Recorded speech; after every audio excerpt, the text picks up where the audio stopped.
What's going on, guys? It's Raul here with Contested Layups. I'm here with Eddie. Yo. He's our fearless host, the leader of our pod, and we're going to break down a couple of things for you today. You know, in the offseason, there's been a lot of movers and shakers, primarily with point guards. Yeah.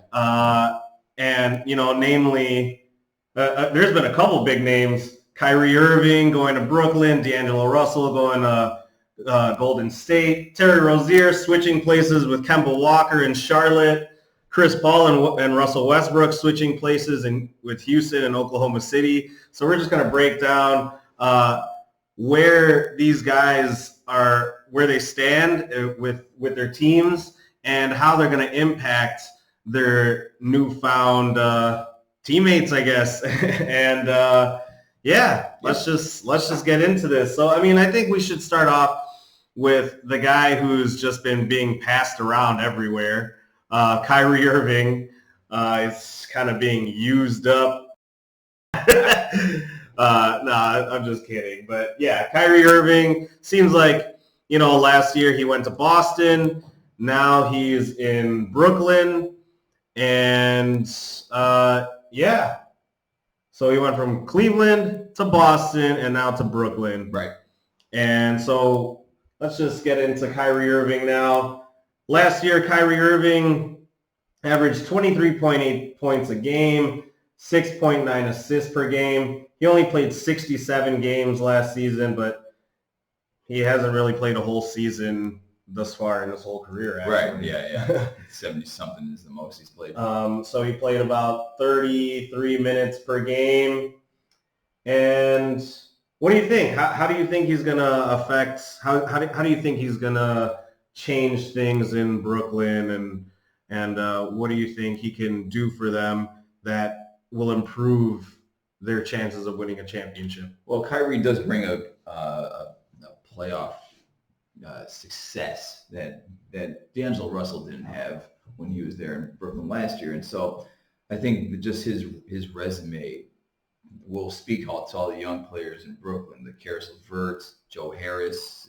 Joe Harris isn't really that young, but Jared Allen especially, and Spencer Dinwiddie still learning and will compete with Kyrie for minutes.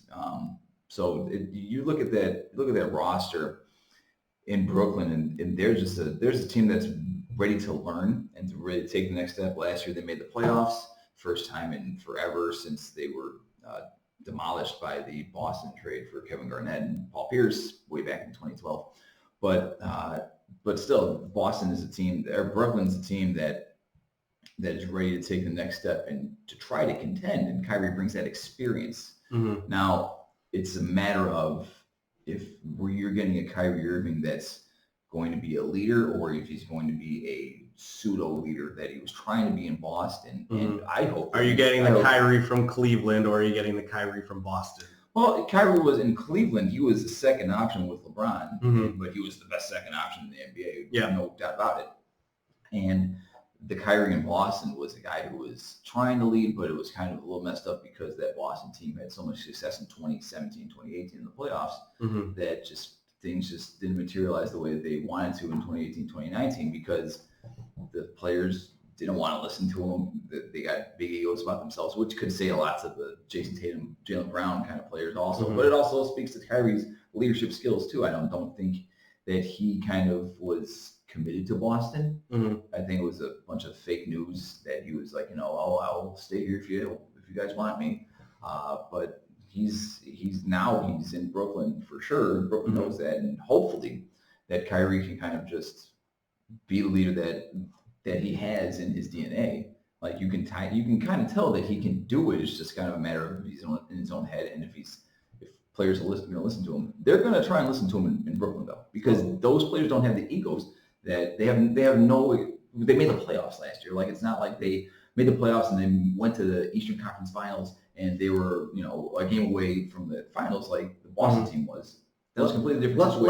Let's get this question out of the way. Let me just ask you right now. Sure. Who do you think? Dangelo Russell was no pushover last year. No, this guy had probably one of the best seasons just overall. And who do you think is the better player? Who do you think is the better point guard? Just overall, just looking, I mean, obviously, Kyrie has a more extended body of work. Right. And he does have a championship. But taking what you've seen last year, who do you think is the better player, Dangelo Russell or Kyrie Irving? D'Angelo's better in the pick and roll. That's what Brooklyn did all the time last year with Jared Allen a ton. And so D'Angelo's a better player for that. But Kyrie Irving is one of the best scoring point guards of all time. There's no doubt about that. I think it's hard to say.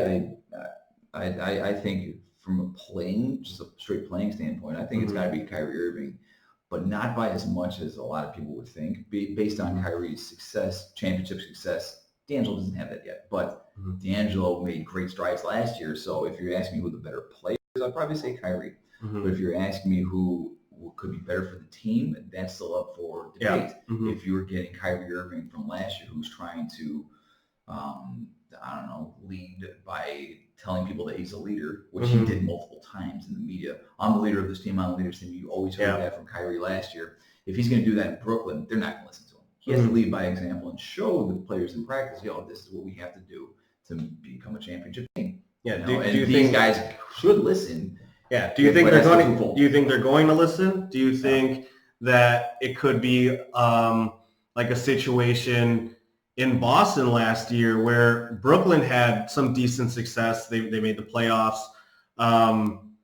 and they made huge strides in their play as far as basketball goes. Right. Do you think it could be a similar situation of where maybe things aren't working out in the beginning and that kind of just carries over throughout the rest of the season, where these guys kind of lose trust in Kyrie?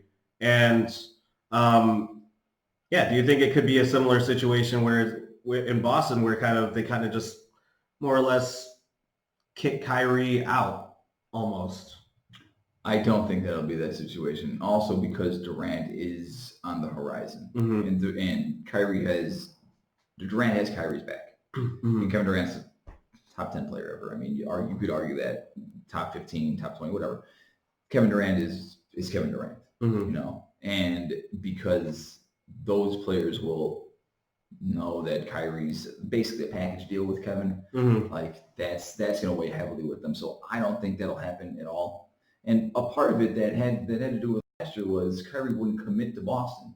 Yeah. Everyone forgets that he wouldn't sign a long-term extension with Boston, and that was the issue, is that he was going to be unrestricted in the season, or at the end of the season. So the players that knew they were Jaylen Brown, Jason Tatum, those two specifically, they were kind of like, all right, are you in, you're out. I know that was happening behind closed doors. It probably never got leaked to the media, but I could guarantee that was kind of, do you want to play for this organization? And the answer was obviously no. Yeah. So I think that was, now that Kyrie's in a place that he wants to be, then I think that the Brooklyn players have no choice but to listen to him, because they would be replaced much quicker than Kyrie would. True. So Karis LeVert, if he's beefing with Kyrie or whatever, Karis LeVert looks nice, but you're not Kyrie Irving. Yeah. Jared Allen, same thing. If you have a problem with Kyrie, you're not Kyrie Irving. Like Kyrie Irving has the pedigree that Jared Allen doesn't have. And those players are nice, but that's kind of what you have. And Kevin Durant has Kyrie's back.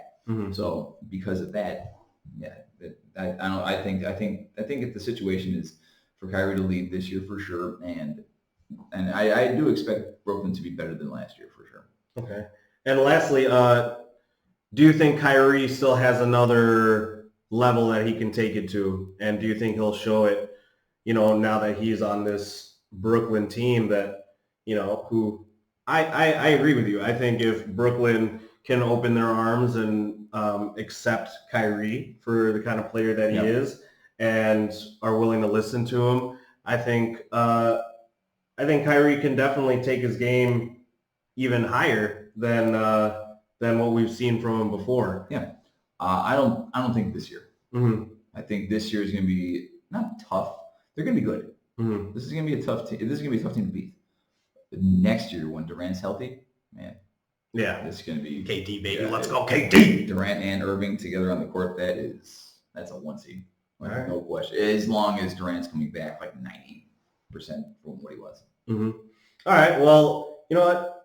I'm going to switch it up a little bit. Well, not really, but I'm going to go to let's stick around with this love triangle. this love triangle between Charlotte and Boston. And let's move to Kemba Walker. Kemba Walker is stepping into Kyrie's shoes from last year. And Kyrie had some great numbers last year. Kemba, I'm sorry. You're good. Kemba had some great numbers last year. 25.6 points per game. That's his career high so far. Yeah. 5.9 assists per game, just shy of his career high. And he played 34.9 minutes. He's been pretty healthy for the past 4 years of his career. He played all 82 last year, playing 35 minutes per game. So let's get into Kemba Walker. Is this pretty much? Do you think Boston feels like they got an update, like an upgrade with Kemba Walker being the point guard there now, or do you think this is kind of just like a, hey, we lost Kyrie, let's see what we can get kind of deal? I think they did get an upgrade because it's not like Kemba's going into a fresh situation where Kemba's hungry and ready to learn from those guys, from Jason Tatum and Jaylen Brown, specifically Gordon Hayward too, where they've had success in the league in terms of playoff success, and Kemba has never made it past the first round. And Kemba is a talent, an all-NBA talent. He's fantastic. He's in a position that he's just a sponge, really. And so I think they got an upgrade just because the ego isn't going to be there this year at all from their point guard. And so I think that'll benefit the team a lot. But Kemba Walker is going to be expected. I mean, I think he should be expected to be able to lead the team. And one of my concerns about Kemba Walker being on the Celtics is that, again, last year you had problems with point guard leadership. I think Kemba Walker personally has never shown me that he can be the leader of a team, much less a winning team. So with, Jason Tatum, Jaylen Brown, both of those guys kind of really showed their egos, I think, last year. I don't know if they kind of humbled themselves a little bit or, if it will be a better situation now. But it's going to be tough for, it's kind of weird if you're Kemba, are you going to step into a situation that, are all these guys going to fall behind me, and am I going to be able to be the leader? I'm a little worried that Kemba won't be able to do that as easily as I would want him to, or as easily as he would probably want to. I don't know if Kemba needs to be the leader of this team, though. That's kind of the difference, is that I think Kemba can just slide into a point guard role, run what Brad Stevens wants him to run, score when he needs to. But I think you're going to see, for statistic-wise, I think you're going to see a drop-off from Kemba. But you're going to see more wins from him specifically. Like, in terms of his win success in his career, he might win 50 games for the first time in his career. But he might score less than 20 points a game just because he might have a career high assist, though. He might have 8 assists a game, but 18 points a game. Whatever. I can see that happening just because he's playing with much more talent than he's ever played with in Charlotte. No doubt about it. So I don't think he needs to be the leader that Kyrie was trying to be. I think that Kemba can kind of come into this team and just play his role. And I think that Gordon Hayward steps up and becomes the leader of the Celtics this year. Mainly because that's kind of what he was ticketed for when he was signed 2 summers ago, and then he broke his ankle, and basically last year was just trying to get back into form. Yep. So Gordon Hayward, you think he's going to have a bounce back year? Yeah. Jason Tatum, Jaylen Brown, Kemba Walker, games on the line. Who's going to take the last shot? Probably say either Tatum or Walker. Okay. Depending on who's hot that night. Like those two will be the go-to guys. Okay. All right. That sounds pretty good. I like Kemba's outlook for the Celtics. I do agree with you that his scoring will probably drop off a little bit. He probably won't average near 25.6 points per No, game. it doesn't need to. That's a lot, yeah. But there's a lot of mouths to feed in Boston. Yeah. And, yeah, I agree. I think Gordon Hayward's going to come back healthy, and he's going to be ready to play. Because even when he showed his spurts of being healthy, he had pretty good games last season. So, yeah, I think it's an upgrade just because the failed leadership of Kyrie last year. It was such a kind of a failed experiment, even though they did make the playoffs and they made it to the second round. Yeah. But yeah, I think it's an upgrade. We'll see what shakes out and if they can get these. It's going to be a chemistry thing too. But I like Kemba on the Celtics. Yeah, I do. And let's go next to the latter part of the love triangle. I'm gonna keep calling it the love triangle. I don't even care. Terry Rozier.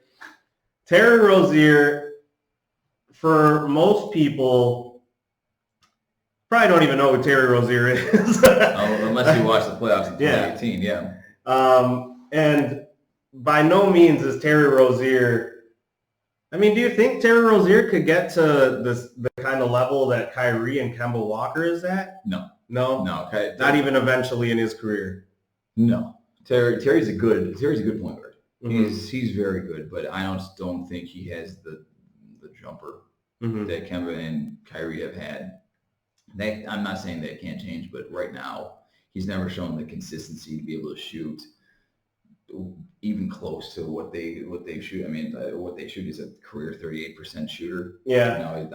Terry Rozier, the first year that he broke out, I guess, was the 2017-2018 season. He averaged 11.3 points a game, 25.9 minutes a game, and 3 assists a game. But he was the backup. Well, and that was when Irving got hurt at the end of the season, and then he only had so many games of being the starter. Right, and then he played well in the playoffs that year, and that's kind of why Michael Jordan decided to make that trade, if you will, for a much cheaper option at point guard and Terry Rozier than Kemba Walker would have been, because he had a really successful playoffs in 2018.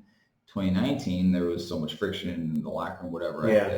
That honestly, that friction in Boston could have been just from Rozier and Kyrie Irving. Yeah. But Rozier is he's a starting caliber point guard in the NBA, no question about it. But he's not an all NBA player like Kyrie and Kemba. I just can never. I mean, his shooting splits are terrible. And you're 4 years in the NBA and you're still shooting under 40%. Kemba Walker did not have great stats his first couple of years in the NBA, but he was still shooting above 40%. Terry Rozier has never been able to shoot the ball. And that was the weird thing too in those playoffs in 2018 is that he hit like every shot until the last game against Cleveland. And in Game 7, he just missed everything. But before then, he was hitting like everything. So that I think was what Jordan was going off of. But the hope is that Rozier can develop some kind of jumper and continue to elevate his game. He's going to average a career high in points this year. No doubt about it. But he's not a player he's not a Kemba Walker, Kyrie Irving type player. So, but Charlotte will probably be pretty bad this year. But I do think that Charlotte's going to compete because they have a lot of veterans on their roster. Yeah. Charlotte last year, 39-43, with 9th seed with Kemba. Yeah. Does Terry Rozier and some of these other guys that they signed onto more or less long-term, not too long-term deals, but, Cody Zeller and Nick Batum and Marvin Williams.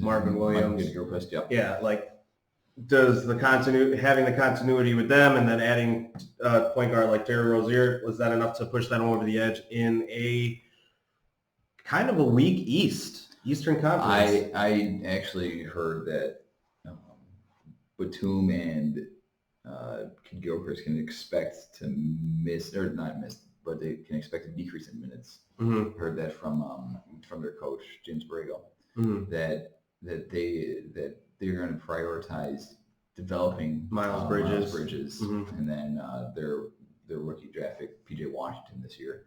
So it's kind of name. What a name. Yeah. PJ Washington. But in Charlotte, it's going to be a Terry Rozier and the young guys show kind of for now. Like, this is a team that's not going to try to, they're tanking, I think, is just about over. But this is a team that's going to prioritize the youth development with Terry Rozier. And so they want to see how Miles Bridges plays alongside him. So, they're not going to approach 39 wins from last year at all. They'll be probably around 25 to 30. Yeah, I think they're going to be awful. I'm not going to lie to you. I don't think they're going to be as bad as a lot of people think. I think Washington might be worse because Washington's kind of doing the same thing, even though they have Brad Beal. But and Thomas Bryant. But still, it's like with Washington, it's they gutted their roster. They gutted their roster. At least Charlotte has veterans in place to push the players in practice. Yeah. Like, even though Kid Gilchrist and Batum and Marvin Williams might not play as much, they're still going to be able to, in training camp, get those players better. And then that's true. And then during the year, they're going to be in their ear to make them better because they're still getting paid and they're professionals. Like those guys, I know they're not that good, but they're professionals and they're going to help the team. So, yeah, I mean, it's going to be a rough year for Charlotte, but for Terry Rozier, he's in a great spot for him to prove to the league that he thinks he's an all-star, all-NBA player. He does. I don't think he is, but he's in a fantastic spot for him to prove it. I mean, I don't know. I think Charlotte Hornets are going to have maybe like 22 wins. I'm not going to lie. I don't really like the outlook for that team just because, I see what you're saying with Washington, but Bradley Beal is probably at least 3 times better than anybody on the Charlotte Hornets team. I get it. Yeah. So just even for that fact, I think they're better. Yeah. Game for Beal goes for 50. And we'll see what kind of player Terry Rozier turns into. Right now, I'm kind of tempering my expectations. The 2017-2018 year was for Boston was kind of a special year. And, I mean, I don't know. I just haven't really seen that much to say that he is that he could become a legitimate point guard in the NBA.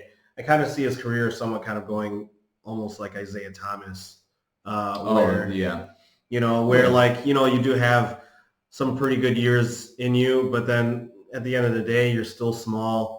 And when you're that small, like you can only get to such a level, it sucks to say that because I'm a short guy and I want to root for the short guy, but yeah, like you can only go so far because people are only going to get more athletic. They're only going to be bigger than you, and it's going to be tough. It's going to be really tough for you to, like, you really have to have a very special skill set to be able to last.